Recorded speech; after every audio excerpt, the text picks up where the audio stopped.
Hello student, तो स्वागत है आप सभी लोग का आपके अपने प्यारे से YouTube channel CK S online classes में।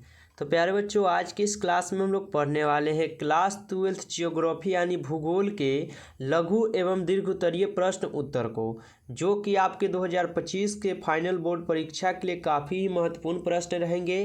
तो आप लोग इस क्लास को पूरा जरूर देखिएगा प्यारे बाबू, जिससे आपको ये सभी क्वेश्चन अच्छी तरीके से इस क्लास में याद हो सके और एक भी क्वेश्चन आपसे एग्जाम में ना छूट सके। एकदम आसान भाषा में समझाएंगे और आसान से आसान भाषा में आपको याद भी करवा देंगे, ये हम गारंटी लेते हैं। तो आप लोग क्लास को सिर्फ पूरा देखिए। अगर आप लोग को सभी क्लास का PDF चाहिए तो क्लास के बाद एक नंबर देंगे आपको, जिस पर आप मैसेज करके बिल्कुल फ्री PDF आप हमसे ले सकते हैं। रोज रात हम लोग का 7:30 से लाइव क्लास भी चलता है। अगर आप नए जुड़े हैं तो आप चैनल को जरूर सब्सक्राइब कर लीजिएगा, साथ ही साथ ऑल पे दबा लीजिएगा, जिससे आने वाले सभी क्लास का नोटिफिकेशन आपके पास पहुंच पाए और आप जो सबसे पहले उस क्लास को पढ़कर अपनी तैयारी कर पाएँ। इसलिए चैनल को सब्सक्राइब करके एक बार कमेंट में I am new student sir जरूर आप लिखिएगा और लास्ट में प्यारे बाबू आप बताइएगा कि क्लास आपको कैसा लगा है, जरूर बता के जाइएगा। आप लोग जुड़े रहिए। चलिए हम क्लास को स्टार्ट करते हैं। उनसे पहले आप सभी प्यारे बाबू को एक बार बता देते हैं, अपने क्लास को प्यारे बाबू आप लोग लाइक जरूर कर लीजिए। चलिए तो जल्दी से जितने भी बच्चे जुड़े हैं क्लास में, आप सभी प्यारे बाबू लोग क्लास को लाइक कर दीजिए। साथ ही साथ क्लास अच्छा लगेगा तो शेयर भी कीजिएगा। चलिए क्लास को स्टार्ट करते हैं और आज का पहला नंबर हम लोग क्वेश्चन देखते हैं। आज का पहला नंबर क्वेश्चन प्यारे बाबू आप लोग के सामने आ चुका है कि राष्ट्रीय तथा अंतर्राष्ट्रीय प्रवास क्या है। राष्ट्रीय तथा अंतर्राष्ट्रीय प्रवास जो है ना, क्या होता है प्यारे बाबू, इसको समझिएगा। उत्तर दिया गया है कि प्रवास का शाब्दिक अर्थ एक स्थान से दूसरे स्थान जाना होता है। देखिए, प्रवास कहने का मतलब है कि आप मान लीजिए कि पहले यहाँ पर बिहार में हैं और अभी जा रहे हैं आप दिल्ली में, यानी बिहार को छोड़कर आप दिल्ली जाना चाहते हैं, तो ये क्या कहलाएंगे, तो ये आपके प्रवास कहलाएंगे। यानी प्रवास का शाब्दिक अर्थ होता है एक स्थान से दूसरे स्थान जाना, एक ही देश के अंदर। प्रवास राष्ट्रीय प्रवास कहलाता है। यानी आप बिहार में हैं तो यानी आप भारत में न हैं, तो भारत में हैं तो आप क्या है, तो आप क्या है, राष्ट्रीय प्रवास कहलाते हैं। एक देश से दूसरे देश की ओर प्रवास अंतर्राष्ट्रीय प्रवास कहलाता है। यानी एक देश से दूसरे देश में अगर अपने देश को छोड़ कर चले जाते हैं, जैसे भारत को ही अगर छोड़ के चले जाते हैं, तो ये आप लोगों का क्या, तो अंतर्राष्ट्रीय प्रवास कहलाएगा। अगर इसी देश में रहते हैं तो आप ये राष्ट्रीय प्रवास कहलाएंगे। ठीक है, याद रखिएगा, ज़्यादा कुछ नहीं याद करना प्यारे, मेन टॉपिक आप लोग पढ़ लीजिए, आपको जो पढ़ना है वही पढ़िएगा। ठीक है, चलिए तो इसको बाबू अच्छे से याद कर लीजिएगा। 2 नंबर में ये प्रश्न हमेशा पूछता है, एक क्वेश्चन VVI क्वेश्चन और भी क्या प्रीवियस ईयर क्वेश्चन और गेसिंग किया गया क्वेश्चन है। 100% यहाँ से क्वेश्चन आपके एग्जाम में आएंगे, गारंटी है आप लोगों से। अगला क्वेश्चन 2 नंबर क्वेश्चन प्यारे बाबू देखिएगा। 2 नंबर क्वेश्चन क्या है, कृषि को प्रभावित करने वाले कारक के नाम लिखें। कृषि को प्रभावित करने वाले कारक के नाम लिखना है प्यारे बाबू। उत्तर देखिएगा, उत्तर दिया गया है कृषि को प्रभावित करने वाले कारक के नाम जो है इस प्रकार दिए गए हैं, जिसमें से खेती पर जनसंख्या का अधिकार भार, खेत का आकार कम होना। ठीक है, खेती पर जनसंख्या का अधिक भार, यानी खेती पर क्या है, तो जनसंख्या क्या अभी ज़्यादा निर्भर है, खेती खूब हो रहा है, अभी बहुत ज़्यादा करता है सब। ठीक ना, खेत का आकार कम होना, यानी खेती जो है ना बहुत कम कदम, माने मान लीजिए कि ये 1 बीघा इतना था और अभी क्या है, इतना में भाई घर ही बन गया है, यानी बच गया कितना, 10 कट्ठा में क्या है, तो घर बन गया, 10 कट्ठा बचा। तो ये क्या है, तो जनसंख्या जितना बढ़ेगा उतना खेती कमते जाएगा। और पहले क्या था, तो पहले जनसंख्या कम था तो खेती ज़्यादा था। ठीक है, तो मृदा लवणता, जलवायु, सिंचाई की सुविधा, मानसून पर निर्भर आदि कृषि को प्रभावित करने वाले मुख्य कारक है। ठीक है, याद रखिएगा, कहे आपसे कि कृषि को प्रभावित करने वाले कारकों के नाम लिखे। प्यारे बाबू इतना आप लोग याद रखिए, थोड़ा मेहनत कीजिएगा, सभी क्वेश्चन आपको याद हो जाएगा, आप एग्जाम में लिख पाएंगे। जरूर मेहनत कीजिए आप लोग, ये हम आप लोगों से बार बार बोलते हैं। चलिए अगला क्वेश्चन पढ़िएगा आप लोग। 3 नंबर क्वेश्चन है, कृषि योग्य व्यर्थ भूमि से आप क्या समझते हैं। कृषि योग्य व्यर्थ भूमि, व्यर्थ कहने का मतलब है जो खराब हो जाता है, जो बेकार हो जाता है, उसको व्यर्थ बोलते हैं। तो कृषि योग्य व्यर्थ भूमि वह भूमि जो 5 सालों तक या अधिक समय पड़ती अथवा कृषि रहित है। वह भूमि जहाँ पे 5 साल या तो वह पड़ती रह गया हो, मतलब कुछ भी उस खेत में नहीं किया गया हो, या वह खेती जहाँ पे 5 साल से उस खेती में बहुत ज़्यादा अनाज हो रहा है, मतलब खेती किया जा रहा है, वह भूमि, ये सब क्या हो जाते हैं, अगर 5 साल अगर लगातार आप छोड़ भी देते हैं तो व्यर्थ हो गया, ख़राब हो गया वो ज़मीन, और जहाँ पे आप 5 साल से खूब उपजा रहे हैं आप अनाज, वहाँ भी जो कृषि का जो भूमि होता है ना वह भी खराब ही हो जाता है। ठीक है, तो याद रखिएगा कृषि योग्य व्यर्थ भूमि से आप क्या समझते हैं, तो कृषि योग्य व्यर्थ भूमि वह भूमि जहाँ 5 सालों तक या अधिक समय पर पड़ती अथवा कृषि रहती है ना, वह आपका व्यर्थ भूमि में आता है। ठीक है, याद रखिएगा, ये भी प्रश्न आपके 2 ही नंबर में आता है, याद रखिएगा। चलिए अगला क्वेश्चन देखते हैं हम लोग यहाँ पर 4 नंबर क्वेश्चन। चलिए 4 नंबर क्वेश्चन का प्यारे बाबू आप लोग अच्छे से जरूर समझने का पूरा प्रयास कीजिएगा। ठीक है, 4 नंबर क्वेश्चन है, संसार में जनसंख्या के आकार और घनत्व के संदर्भ में भारत के स्थान की विवेचना कीजिए। संसार में भारत के क्या करना है, तो स्थान की विवेचना करना है। देखिएगा उत्तर क्या है। उत्तर दिया गया है प्यारे बाबू, आप लोग ध्यान से देखिएगा, थोड़ा छोटा कर देते हैं जिससे आप लोगों को पूरा ये क्लास लग सके। चलिए, तो उत्तर दिया गया है 2011 की जनगणना के अनुसार भारत की जनसंख्या 102.8 करोड़ थी। देखिए 2011 की जनगणना के अनुसार अगर हम लोग देखें तो भारत की जनसंख्या जो है 102.8 करोड़ थी, जो विश्व के कुल जनसंख्या का 17% थी। ठीक है, जो विश्व की जनसंख्या का अगर प्रतिशत निकाले तो 17% थी, लेकिन अब वर्तमान में क्या है, तो भारत विश्व का जनसंख्या की दृष्टि से सबसे बड़ा देश बन चुका है। लेकिन अगर अभी वर्तमान की अगर बात किया जाए, जैसे कि अभी वर्तमान में जो हो रहा है, तो वर्तमान में क्या है, तो वर्तमान में जो है ना, भारत जो है विश्व का जनसंख्या की दृष्टि से सबसे बड़ा देश बन चुका है। यानी पहले नंबर पर चीन आता था, लेकिन अब दूसरे क्या है, पहले नंबर पर भारत आएगा। देखिएगा कुछ दिन के बाद आएगा जरूर। ठीक है, बन चुका है। भारत विश्व का क्षेत्रफल की दृष्टि से 7वां बड़ा देश है। भारत क्या है, तो क्षेत्रफल की दृष्टि से 7वां बड़ा देश है, जो विश्व के कुल क्षेत्रफल के 2.4% भाग पर फैला हुआ है। प्यारे बाबू ये भारत, याद रखिएगा, आप लोग अच्छे से याद कर लीजिए, ये भी प्रश्न आपके लिए बहुत इंपॉर्टेंट रहेंगे, आप लोग अच्छे से जरूर याद कीजिएगा। चलिए अगला क्वेश्चन देखते हैं यहाँ पर 5 नंबर क्वेश्चन। 5 नंबर क्वेश्चन है, नाभिकीय ऊर्जा क्या है, भारत के प्रमुख नाभिकीय ऊर्जा केंद्रों के नाम लिखे। ठीक है, नाभिकीय ऊर्जा क्या है और भारत के प्रमुख नाभिकीय ऊर्जा केंद्रों के नाम लिखना है। उत्तर देखिएगा, उत्तर है कि नाभिकीय ऊर्जा यूरेनियम परमाणु संख्या 92 तथा यूथोरियम परमाणु संख्या 90 आदि परमाणु खनिजों के अणुओं के नियंत्रित दशाओं में विखंडन से प्राप्त होता है ना, ऊर्जा को नाभिकीय ऊर्जा कहते हैं। यानी क्या है नाभिकीय ऊर्जा, तो यूरेनियम परमाणु संख्या 92 और तथा थोरियम परमाणु संख्या 90 से ना आदि, यानी 90 आदि परमाणुओं खनिजों के क्या है, अगुणों के नियंत्रित दशाओं से विखंडित से प्राप्त होता है ना, तो ऊर्जा का नाभिकीय, हम लोग उसे क्या है, तो नाभिकीय ऊर्जा उसे बोलते हैं। ठीक है, नाभिकीय ऊर्जा के विद्युत उत्पन्न की जाती है। नाभिकीय ऊर्जा से क्या है, तो नाभिकीय ऊर्जा से हम लोग विद्युत भी उत्पन्न करते हैं। ठीक है, याद रखिएगा, अगर कहे एग्जाम में कि नाभिकीय ऊर्जा क्या है, भारत के प्रमुख नाभिकीय ऊर्जा केंद्रों के नाम लिखे। प्यारे बाबू इतना आप लोग याद जरूर कीजिएगा, मेहनत थोड़ा करते रहिए, याद हो जाएगा। ठीक है,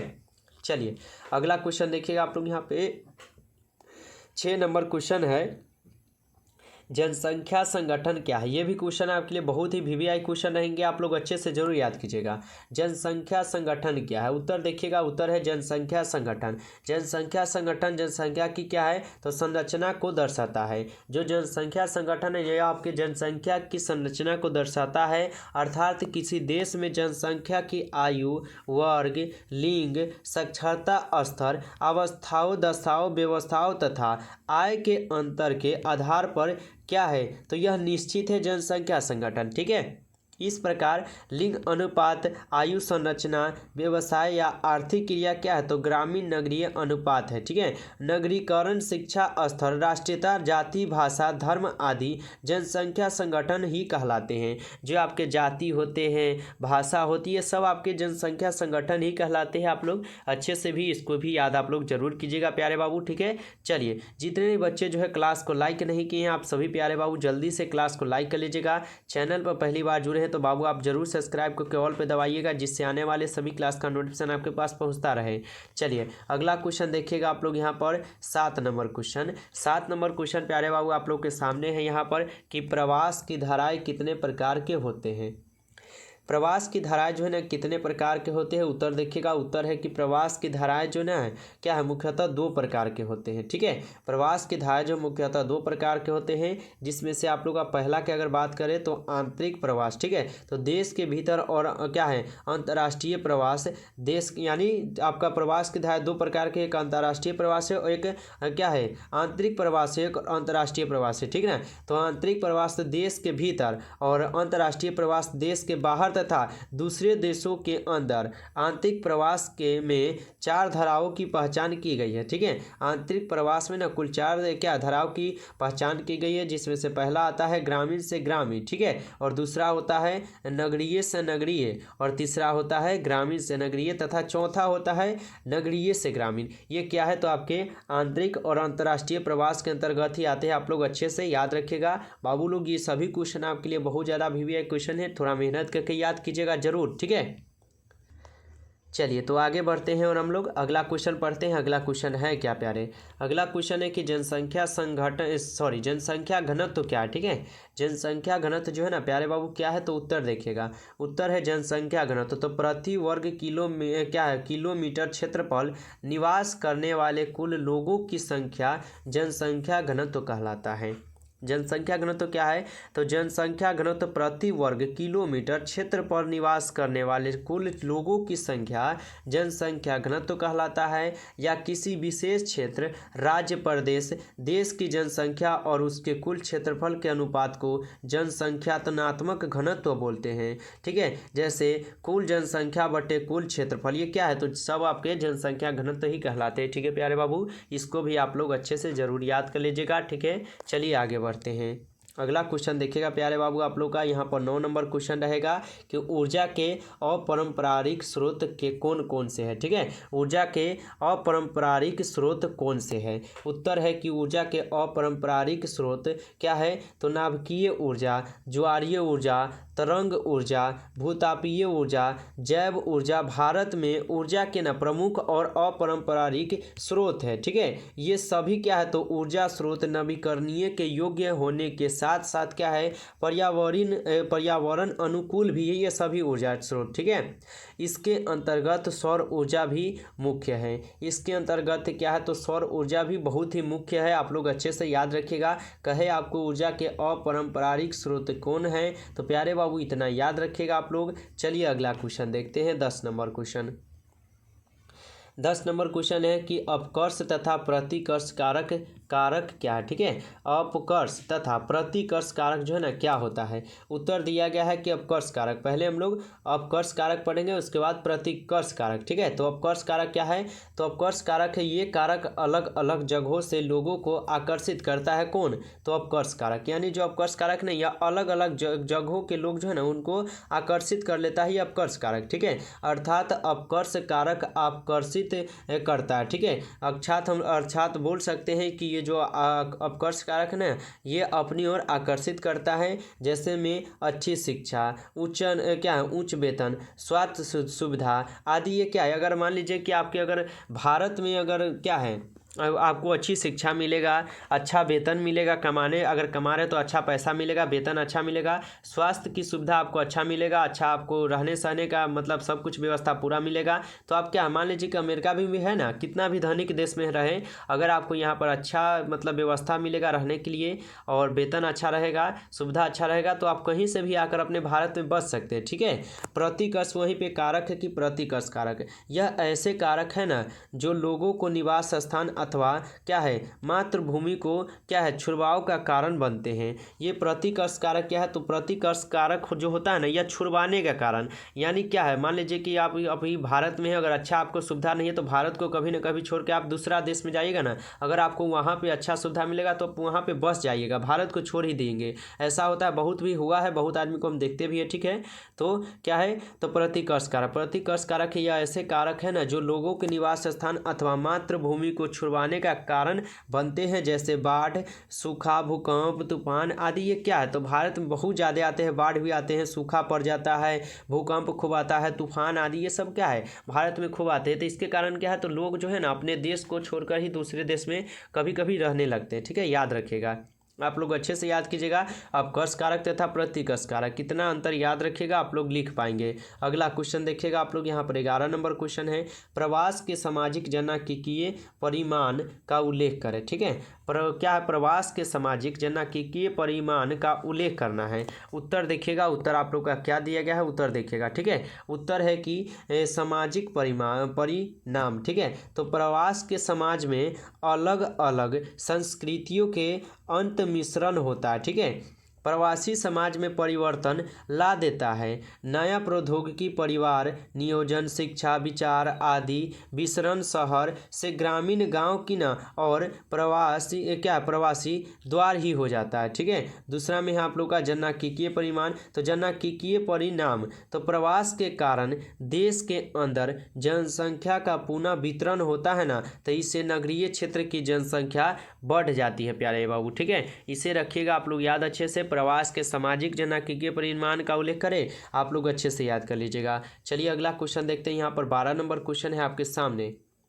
12 नंबर क्वेश्चन है, भारत की किन्हीं 4 खरीफ फसलों के नाम लिखे। ठीक है, भारत के आपको कहता है हमेशा एग्जाम में कि भारत की किन्हीं 4 फसल के नाम आपको लिखना है। ठीक है, उत्तर दिया गया है कि खरीफ फसलें। खरीफ फसल क्या है, तो कृषि क्या है, खरीफ क्या है, खरीफ कृषि ऋतु। ठीक है, यानी ये कृषि ऋतु है। ठीक है, यानी कृषि द्वारा किया जाता है ये फसलें। ठीक है, तो खरीफ फसलें क्या है, ये कृषि ऋतु। इसकी अवधि जून माह सितंबर माह तक होती है। जो खरीफ फसल की जो अवधि होती है ना, ये आपके जून माह से लेकर सितंबर माह तक होती है। यह फसलें अधिकतर दक्षिण पश्चिम मानसून के साथ बोई जाती है। ये जो आपके खरीफ फसलें होती हैं ना, ये आपके कब, तो यह जो है ना फसलें आपके अधिकतर दक्षिण पश्चिम मानसून के साथ बोई जाती है। उत्तरी भारत के राज्य में खरीफ फसल के अंतर्गत चावल, कपास, मक्का, बाजरा, ज्वार तथा अरहर ये सब क्या है आते हैं। ठीक है, भारत के दक्षिणी राज्य में खरीफ फसल के अंतर्गत चावल, मक्का, मूंगफली, ज्वार तथा क्या है रोगी आते हैं। ठीक ना, आप लोग इच्छे से ये आप लोग बाबू लोग इच्छे इसके क्या है तो अच्छे से याद कीजिएगा। ठीक ना, एकदम अच्छे से याद कीजिएगा। ये आपके लिए बहुत ज़्यादा भी आई है, क्योंकि आपको देखिएगा एग्जाम में बहुत बार पूछा है। अगर आपको क्वेश्चन बैंक होगा तो जरूर आप उसमें खोज के इस क्वेश्चन को देख लीजिएगा। बहुत इंपॉर्टेंट क्वेश्चन है। भारत की किन्हीं 4 खरीफ फसलों के नाम लिखे प्यारे बाबू, इतना लिख लीजिएगा। ठीक है, चलिए अगला क्वेश्चन देखिएगा आप लोग। यहाँ पर 13 नंबर क्वेश्चन है, भारत के पेट्रोलियम संसाधनों पर विस्तृत टिप्पणी लिखें। ठीक है, भारत के पेट्रोलियम संसाधनों पर एक टिप्पणी लिखना है आपको। उत्तर देखिएगा, पेट्रोलियम, तो पेट्रोलियम लैटिन भाषा के शब्द है। ठीक है, पेट्रोलियम क्या है, तो पेट्रोलियम जो है ना लैटिन भाषा के शब्द तथा क्या है ओलियन, यानी जिसको ऑल भी बोलते हैं, यानी ओलियम से मिलकर बना हुआ है ये पेट्रोलियम। ठीक है, याद रखिएगा, जिसका अर्थ चट्टानी तेल है। भारत में पेट्रोलियम का संचित भंडार विश्व के संचित पेट्रोलियम भंडारों का 1% से भी कम भाग है। ये भारत में पेट्रोलियम बहुत कम पाया जाता है, 1% मानिए तो पाया जाता है। ठीक है, कच्चा पेट्रोलियम द्रव्य और गैसीय अवस्था के हाइड्रोकार्बन से युक्त होता है। इसके क्या है तो अनेक सह उत्पादक जैसे उर्वरक, कृतमक, रेशो, साबुन आदि बनाए जाते हैं। व्यवस्थित ढंग से तेल अन्वेषण व उत्पादन 1956 में तेल एवं प्राकृतिक गैस आयोजन की स्थापना के बाद हुआ था। ठीक है, याद रखिएगा। अगर आपको कहे कि भारत के पेट्रोलियम संसाधनों पर एक टिप्पणी लिखें प्यारे बाबू, इतना अगर आप लोग लिख पाते हैं तो आप लोग को अच्छा से अच्छा नंबर मिलेगा एग्जाम में, हम पूरा गारंटी के साथ बोल सकते हैं। तो प्यारे बाबू, आज की इस क्लास में आपको कुल 13 क्वेश्चन हम फिर से पढ़ाए हैं, जिसको आप लोग को फिर से रट जाना है। ठीक है, जितने भी कराएंगे क्लास सभी को रटते चलिए, क्योंकि समय बहुत कम है, 2 महीना बच्चा है और रटते चलना है आप। ठीक है, चलिए तो जाने से पहले आप सभी प्यारे बाबू क्लास को जरूर लाइक करके ही जाइएगा। जितने बच्चे नए जुड़े हैं आप सब्सक्राइब ही करके ऑल पे जरूर दबा लीजिएगा, जिससे आने वाले सभी क्लास का नोटिफिकेशन आपके पास पहुँच पाए और आप जो इस क्लास को पढ़कर अपनी तैयारी कर पाए। सबसे पहले अगर आप नए तो सब्सक्राइब करके एक बार कमेंट में I am new student sir जरूर लिखिएगा। बाबू लोग आप लोग बताइएगा कि क्लास कैसा था, आप लोग को कमेंट में बताना है। अगर अच्छा लगा हो तो आगे भी आपको इसी प्रकार के क्लास जो हम देने वाले हैं, एकदम वीवीआई क्वेश्चन और गेसिंग करके क्वेश्चन देंगे, जो कि आपके एग्जाम में बहुत सारा क्वेश्चन पूछेगा। आप लोग अच्छे से याद कीजिए। ठीक है, और क्वेश्चन हम गेसिंग करेंगे। आप लोग जरूर एक बार कमेंट में बताइए क्लास कैसा था, तभी हम आगे भी पढ़ाएंगे प्यारे वो। ठीक है, चलिए तो मिलेंगे फिर नेक्स्ट क्लास में। उनसे पहले अगर आप नए होइएगा तो आप जरूर जो है इस नंबर पर मैसेज कर लीजिएगा 962 18 834। प्यारे बाबू, अगर नए होइएगा तो जरूर PDF के लिए आप इस पर नंबर पर मैसेज कर लीजिएगा व्हाट्सएप पर। चलिए फिर मिलते हैं नेक्स्ट क्लास में, तब तक के लिए जय हिंद जय भारत।